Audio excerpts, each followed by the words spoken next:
Few civilizations from the ancient world are quite as enigmatic, quite as mysterious as the ancient Minoans. This is a group of people who seem to have developed some incredibly sophisticated technologies at a very, very early date. These people were so sophisticated in terms of their architectural capabilities that many of the things that they created, many of the technologies that they innovate, are lost for thousands of years after the fall of this civilization. This is a group of people who figure out how to build multi-level buildings, who build structures that are deliberately created in such a way as to be somewhat earthquake resistant. They had running water, they had plumbing, underground terracotta plumbing through many of their sites. There's even evidence that these guys had toilets that actually utilized a primitive form of anti-siphon valve. So the things that they were able to do and able to create are astonishing, given the fact that we're talking about the second millennium BCE. And it's things like this, it's technologies like this, their capabilities, their resources, that more than likely led them to be the source of some of the most interesting stories about this period and this place in the world. One of the most interesting myths that we can talk about when it comes to the ancient Mediterranean is the Atlantis myth. Plato wrote about the Atlanteans, about this ancient civilization that was an incredibly powerful seafaring group of people with almost godlike technologies, and a group of people who were on top of everything really during their period. But something happened to them, and the city of Atlantis was swallowed up by the sea. And so we know that there was some sort of powerful culture in the Mediterranean that rose to some pinnacle and then fell. And this has been a source of stories and mythology and movies and all sorts of things, even into modern culture. But it's quite possible, and I would argue quite likely, that the civilization that Plato was actually describing was, in fact, the ancient Minoans. The Minoans were also a group of people who interested a British archaeologist by the name of Sir Arthur Evans. So we've already talked a little bit about Heinrich Schliemann, about the German archaeologist who basically went about proving that the stories that Homer had written about the Iliad and the Odyssey were based in some truth, and that these sites actually existed. Well, Evans apparently felt that, if that story is true, if the Iliad and the Odyssey are true, maybe some of these other stories are true as well. And so he went in search of the ancient civilization of King Minos. And in case you don't know that story, this is how it goes. The ancient Athenians basically were required to send tribute to this very powerful king named Minos. And King Minos demanded this tribute, and the Athenians would have to send these youths to the city every year, when they would be thrown down into this labyrinth, this maze down below his palace. And within this maze, this monster, this horrible beast called a Minotaur, which is half man and half bull, that was the ill-begotten, offspring of the king, of King Minos, would slay and devour these young men, these youths that were sent from the city of Athens as tribute. Well, apparently the people of Athens, the king of Athens at this point, decides that he doesn't really want to have this continue. So he sends his own son. He sends Theseus. And Theseus, when he arrives in Minos, basically falls in love with the king's daughter, with Ariadne. And she provides him with a couple of important tools: a ball of string to help him navigate the labyrinth, and also a sword. And surely Theseus slays the Minotaur, kills him, and ends his reign of terror. But of course, it's a Greek story, so it's full of tragedy. And Theseus had communicated with his father, told his father that when I return, I will sail white sails on my ship. Because you see, the Greeks would send these ships with black sails. The black sails were a symbol of mourning because of the loss of these youths that were being devoured by the Minotaur. And so he told his dad, he said, you'll see white ships or white sails coming over the horizon. And Theseus is victorious. He defeats the Minotaur and he sails home, but he forgets to switch the sails. And so his father sees black sails climbing over the horizon, and in despair throws himself off of a cliff to his death. So, again, typical Greek tragedy. But at any rate, Evans is convinced that, if the Iliad and the Odyssey have some element of truth, then maybe some of these other myths do as well. And so he goes looking for King Minos. And on the island of Crete, Sir Arthur Evans, at a place called Knossos, discovers an incredibly complex site. He discovers a location, a palace complex, that is so convoluted and so complex that it can't really be described as anything other than labyrinthine, possessing this characteristic of a maze. And this word, by the way, has some interesting weight as well. The term labyrinth means the house of double axes, and we see the symbol of the double-headed axe at Knossos, particularly in locations that were used for ritual sacrifice. And so this word, labyrinth, comes from labrys, again, meaning the house of double axes. And so it today has come to refer to the maze of the Minotaur. But little details like this just serve to enrich the story and also tie these possible events and concepts together. So what we do know about the ancient Minoans, they most certainly didn't call themselves Minoans. This is the term that's been stuck to them because of the legendary King Minos. But we do know that they were a very, very advanced seafaring civilization. We know that they built incredibly complex architecture. And in terms of their major art forms, we know that they created frescoes, beautifully colored frescoes using the fresh or buon, the wet fresco technique, figurative sculpture and pottery with beautiful curvilinear designs. And we'll look at examples of their pottery as well. So the main site that we really talk about, that we really look at when we're talking about the ancient Minoans, is the palace complex at Knossos. But this is more than likely only one of what would have been several major parts of this Minoan empire. Probably the most important of these, quite possibly, was located on the island of Thera. And Thera, if you look at the island of Thera today, is shaped kind of like the letter C. It's kind of a crescent-shaped island. But back in the ancient Mediterranean, during the peak to height, really, of the Atlantean civilization, it wasn't. It was a much more traditionally shaped island that appears to have exploded. The center of this island, even today, is volcanic. And in fact, a new volcano seems to be rising up out of the center of this lagoon, surrounded by this crescent of an island. But it's quite possible that the ancient Minoans, or Atlanteans if you prefer, had developed and constructed a highly complex port and city on this site that were then, of course, obliterated by the eruption of the island, which turned out, unfortunately for them, to be a volcano. So, following the eruption of Thera, which happened in 1628 BCE, by the way, we see a tremendous decline in the Minoan civilization. We see them their trade is disrupted, their navy is probably destroyed, and as a result of this, they're tremendously weakened. And their neighbors to the north smell blood in the water, and the ancient Mycenaeans were not exactly the most peaceable people in the world, and so the Mycenaeans invade, and the Mycenaeans defeat the Minoans and bring an end to the Minoan civilization as we know it. So in this image here, what we're looking at is a drawing, an artist's reconstruction of what the Palace of Knossos may have looked like during its heyday in the mid-second millennium BCE. And there are some pretty amazing things here, even in the remains of this city, of the elements that still survive. We see, again, terracotta plumbing, we see toilets, but it is a rambling, sprawling structure. This is clearly not a site that was designed to be militarily fortified.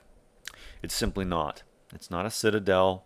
It's not designed to repel invaders. It's a palace complex. It's designed with beauty and with comfort in mind. We have these incredibly tall structures for the period anyway, with multiple levels. We have air and light wells. We even see that these people were able to design shutter systems within their walls that would have allowed them to use passive airflow and even passive solar technologies in a way that would enable cooling during the warmer periods of the year and heating during the cool periods, and allow airflow to be controlled as it moved through this complex. So these guys were very, very sophisticated. We see a lot of storage areas, probably for a wealth of trade goods, an open-air theater, many shrines, and also a couple of throne rooms, which we call the megaron, for big room. So again, when we look at this site, it's really pretty incredible in terms of its level of sophistication. The next image here shows you what Knossos looks like today. And looking down on this incredibly complex plan, I think you can clearly get an idea of why this is sometimes referred to as potentially being a labyrinth. We have this incredibly convoluted set of walls and structures. Now, many of these smaller chambers were in fact storage areas, and we find the remains of structures that would have been used to store a whole variety of different trade goods. Again, the Minoans were very, very wealthy, and it appears that their wealth took the form really of extensive trade with the entire region around them. We know they interacted with the Egyptians and with pretty much everybody around the Mediterranean, and we see trade goods that really demonstrate this, that show us really the degree to which these guys interacted with other cultures. This is a drawing here of the plan view, and again, you can see why we refer to this as being labyrinthine. So you have, again, a lot of chambers that are used here for storage of trade goods. You can also see on the right-hand side and up towards the upper part there some of the rooms that would have been used for domestic purposes, also shrines, and also the megaron is up there, which is where the throne room was found. So this image here is a little bit kind of the darker side, if you will, a little more sinister side of what we see at Knossos. The image that you're looking at here, it looks kind of like a pair of bull horns, is actually a double-headed axe symbol. Now, I know it may not look a lot like that now, but if you imagine a haft, a shaft, really, if you will, a handle sticking right up out of the middle, and imagine that what you're looking at is an inverted double-headed axe, you might be able to see it a little more clearly. But this symbol here, again, this is where this word comes from, this name, labyrinth, labyrinthine, the house of double axes. And this was a site of ritual sacrifice. It apparently, it seems, based upon the evidence, it looks as though the ancient Minoans conducted human sacrifice. And the sacrifice in particular really stepped up quite a bit, it looks like, at the end, as a series of major natural disasters were befalling them. And this, in fact, appears to have included some child sacrifice, according to some accounts. So Sir Arthur Evans, when he found the site, when he located the remains of the palace at Knossos, did something that is kind of controversial when it comes to archaeology today. It used to be much more acceptable for an archaeologist to excavate a location and then reconstruct part of it. Now, today, it's quite unlikely that given a site like this, that an archaeologist would go about trying to reconstruct and rebuild based partially on hypothesis and guesswork. But that's what happened here. And we do think that for the most part Evans got it right, but there are definitely some places where he made mistakes. He rebuilt some of the components, some of the elements of this palace, and you can see here some replicas of columns. Now, the original columns that the Minoans utilized would have been made of wood, and these are stone. So these are replacements. But we do believe that the shape is accurate. The Minoan column has this unusual dimension in that it is actually narrower at the bottom and then swells and gets wider at the top. And so this is a tapered column, and these are quite distinctive and are really quite specific to the Minoan culture. We will see these on occasion in other places, but they are really a hallmark of Minoan architecture. In the image here, you can see, again, part of the palace complex here with its tapered columns. You can also see some of the remaining and restored fresco work that we see throughout the structure. Another image here looking up through a light well. One of the things that the Minoans did that was really pretty astonishing is they knew that creating buildings like this with multiple levels would potentially be a problem in terms of having these dark, dank spaces down underneath. And so they created these stairwells, these tall stairways that lead up and down throughout the structure, and they're open in the middle. And as a result, they function as light wells, and they allow the light from above to permeate down into the lower reaches of the structure so that it isn't dark and gloomy. So here we're looking at the Queen's Megaron, the Queen's throne chamber. And this is one of the places where we believe that in fact, Evans got some things wrong, in that the fresco that we see restored with the dolphins in the back wall was probably actually on the floor rather than on the wall. But that's okay. It's still pretty well restored and gives us an idea, at least, of what Minoan decoration would have looked like. Now, something else is interesting. If you look carefully here on the right-hand side, you're going to see a doorway, and then you're going to see some openings, and what looks like kind of a small square window almost above the door. Well, forms like this are found throughout the structure. We have these doorways with openings above them, and other open wall areas. And it appears that these would have been used with shutters that you could open or close. By opening a sequence of these, by opening different ones at different times, would essentially create either a positive or negative airflow. And so you were able to move air, to circulate air, either cooler air or warmer air, depending upon the season, and use that as a way to help control the climate inside of the structure. Another interesting innovation that we see with the walls here at Knossos, it appears that the Minoans built using a variety of different materials. It looks as though they used stone courses, but then these were also laid within wooden frames. One of the reasons for this is because the stone by itself is quite strong in many respects, but if you have an earthquake, these ashlar masonry walls that are built without mortar will simply fall apart. But if you frame them with wood, all of a sudden they become much, much, much stronger. And we know that this was a seismically active area, and it's quite likely that the reason they constructed with this particular process was to help improve the viability of these structures in the face of a variety of different potential things that could happen, including seismic events. So here we have, again, another image of the exterior of the palace. You can see the stone coursework here. Another image here, you can see one of the storage areas and some of the remaining pottery that would have been used probably for storage of trade goods. And this is an example here. This image really shows us, again, just their level of sophistication technologically. What you're looking at here are terracotta pipes. So they did, in fact, have running water, which is really pretty astonishing when you think about we're talking about somewhere between 1700 and 1400 BCE. But again, these were pipes that were used to channel water throughout the palace. Some of the stairs here going up into the complex. Again, you can see just the level of sophistication architecturally. And again, another image here showing you another view of the palace. In this image here, you can see part of Evans' reconstruction. Again, give you an idea of what this palace may have originally looked like. The area you're looking at here was actually part of an outdoor theater. And so this may have been used for a variety of different possible resources. It could have been used for plays, musical performances, or a variety of other potential spectacles. The image you're looking at here was actually the first place that Evans found. The first trench he dug dropped him right into the throne room. This is one of the megarons from the Palace of Knossos, and you can see the throne, the stone structure there on the right side there on the wall. And then we also have this beautiful fresco with these composite creatures, griffins really, on either side, flanking the throne and on the other walls.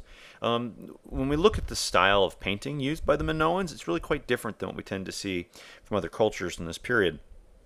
it's really unusual in its care and in its sensitivity. It's placed on these organic forms. We have what seems to be a much more design focused aesthetic. We have an emphasis on these beautiful organic shapes rather than things that are stylized heavily and with the intent of emphasizing masculinity and power in war and hunting animals. We instead have these elements that tend to be much more peaceful and graceful, really, when we look at Minoan art.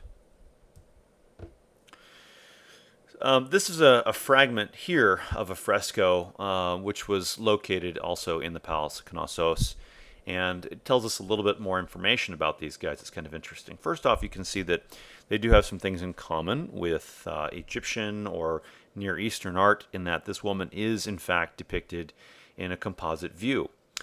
She is, for the most part, profile, but if you look at the eye, the very large eye there, it is shown within a frontal view. But based upon the representations that we see, the imagery sort of that survives from the Minoan culture, it does appear that the women would go around wearing lipstick. That wasn't uncommon, and that they, would also wear a form of dress that probably wouldn't pass dress code in many places today. It was common for them to have their breasts exposed. And again, from imagery, it would appear that makeup was used liberally there as well as on the face. Now, the image you're looking at here, this remaining fresco, this surviving fresco to some extent anyway, tells us a little bit about an interesting aspect of Minoan culture. Now, you'll notice here that there are some areas that look kind of different. If you look at some of the figures and at the bull, you can see areas where the color's a little darker, perhaps, and it seems fragmentary. You have these little sections, and then you have big open areas, for example, of kind of a light blue color, etc. Well, the little pieces that you can see, the little oval shapes or course-shaped little elements, are surviving parts of the fresco.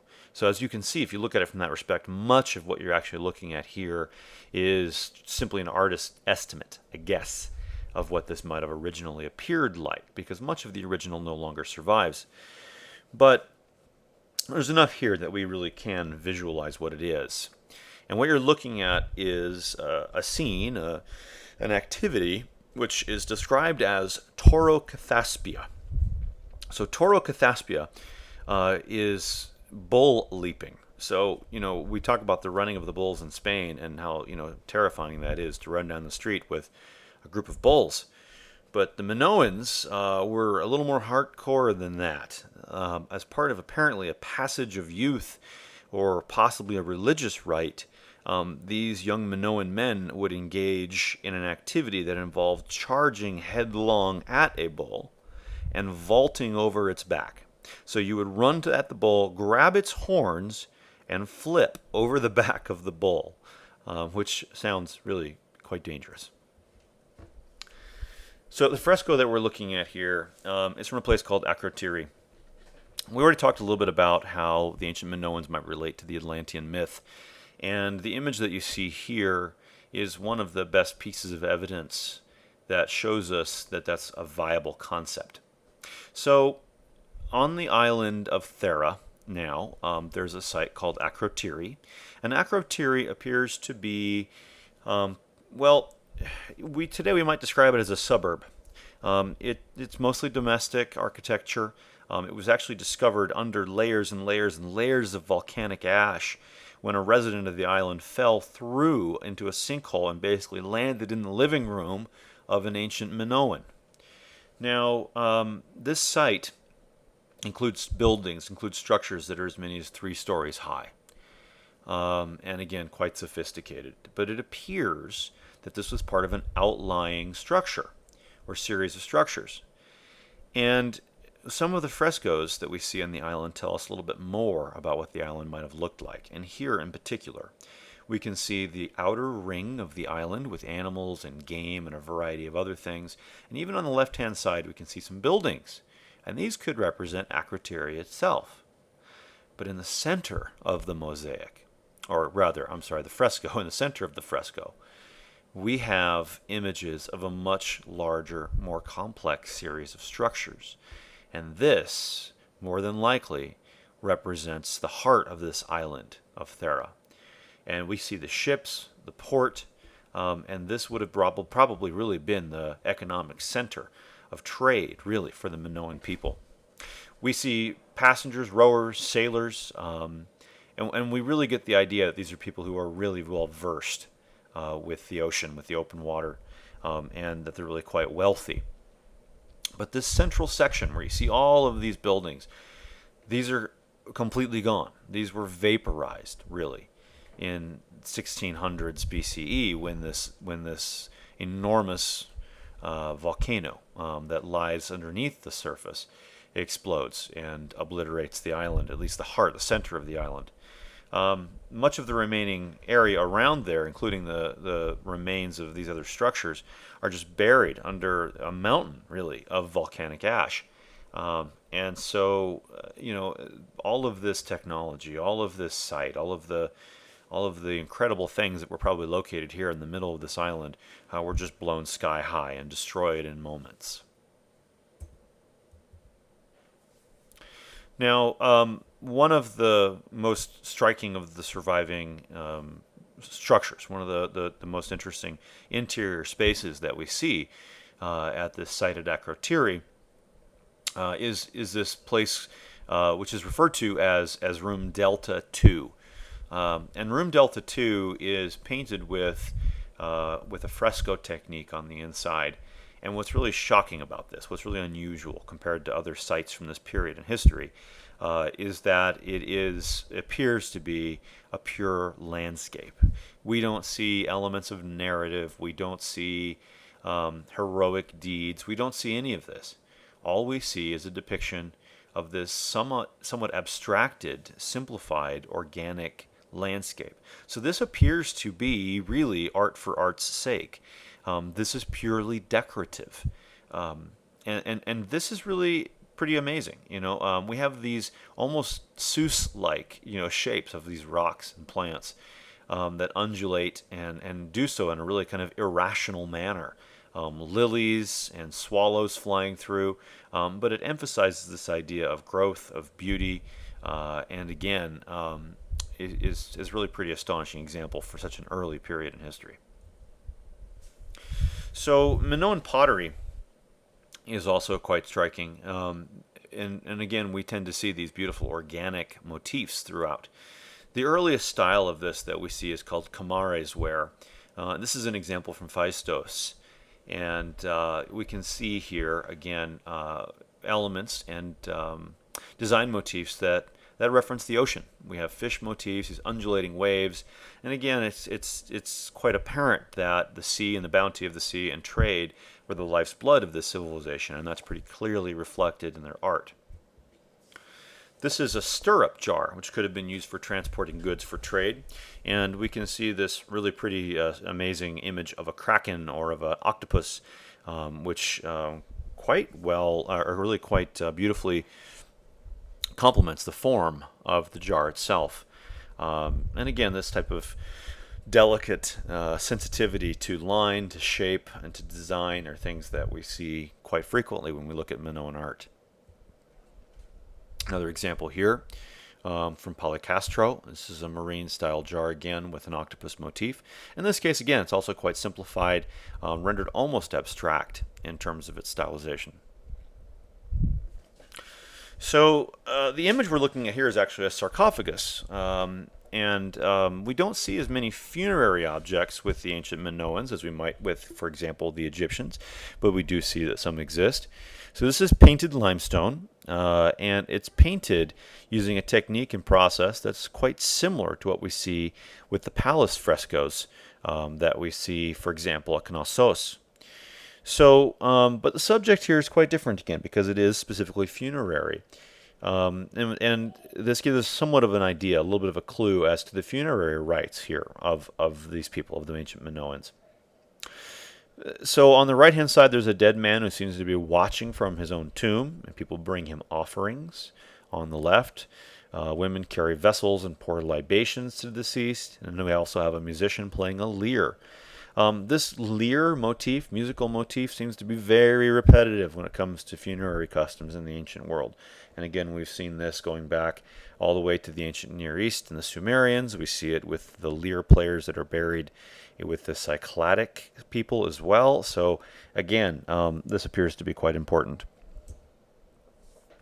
So a really unusual object that was discovered at Hagia Triadia, which is another site on Crete, is this stone carved vase. It's fragmentary. The lower half of it no longer survives.